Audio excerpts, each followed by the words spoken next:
Storybook Moments, Children's Storybook Read-Alouds. Please give this video a like if you enjoy it, and don't forget to subscribe for more stories. Thank you. Reading aloud to you, Otter in Space by Sam Garton. On Sunday, Otter Keeper took me and Teddy to the museum. The museum is the best place ever. We saw a huge dinosaur skeleton and met Teddy's cousin. We also looked at old paintings made before crayons were invented. In a museum, even boring things become interesting if they are old enough. But our most favorite part was the special room all about outer space. There were lots of fun things to do and buttons to press. Teddy and I got to see a real moon rock.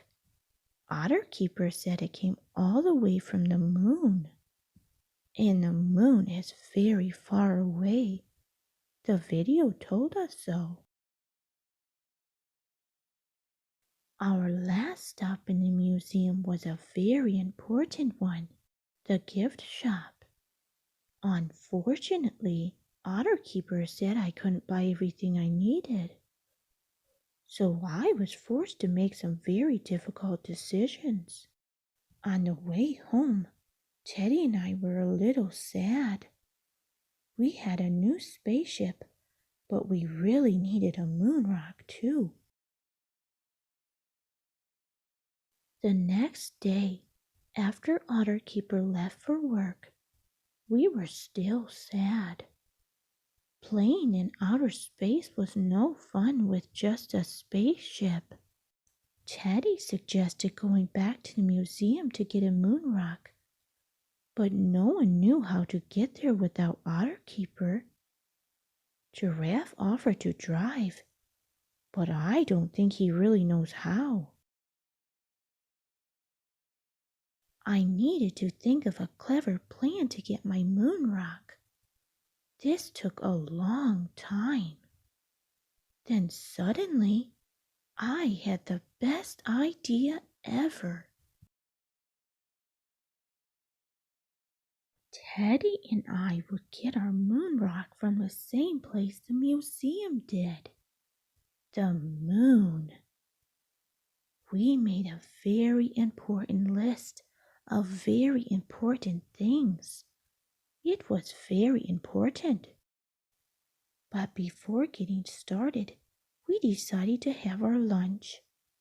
Thinking of ideas and writing lists can make you hungry.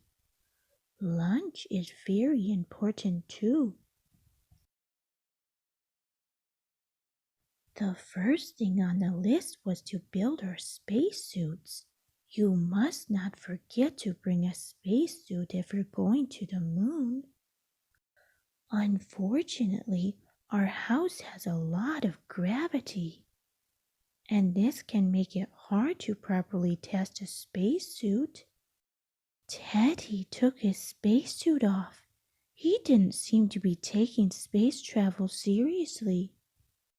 So I decided it was time to start his training.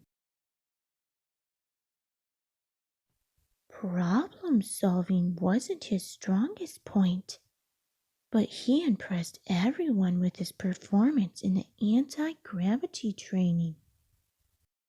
Teddy asked if Giraffe would be coming with us to the moon.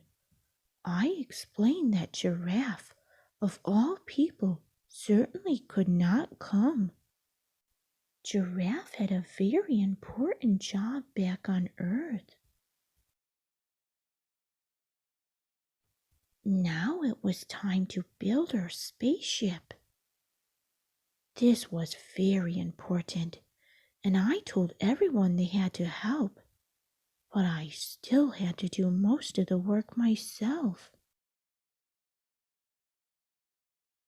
Finally, it was time for launch.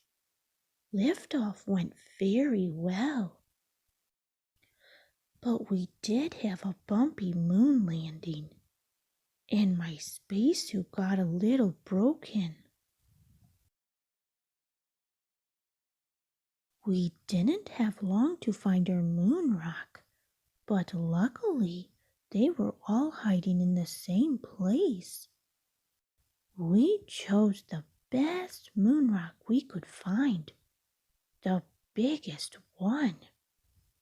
It was hard to get it back to Earth, but Teddy and I agreed it was worth it. The day got much better now that we had a moon rock to play with. And then Otter Keeper came home. We discovered he really doesn't like moon rocks. In fact, he was quite upset and said the moon rock had to go back where it came from. This was a silly idea. We obviously couldn't get it back to the moon because our spaceship was broken. Otter Keeper said we could discuss what to do with the moon rock at dinner. I kept my spacesuit on the whole time to show I was serious. Finally, Otter Keeper agreed to let us keep the moon rock, but only if we took it outside for a bath. That evening, Otter Keeper added, "Do not dig up moon rocks" to our list of things not to do. But he didn't say anything about digging up other things.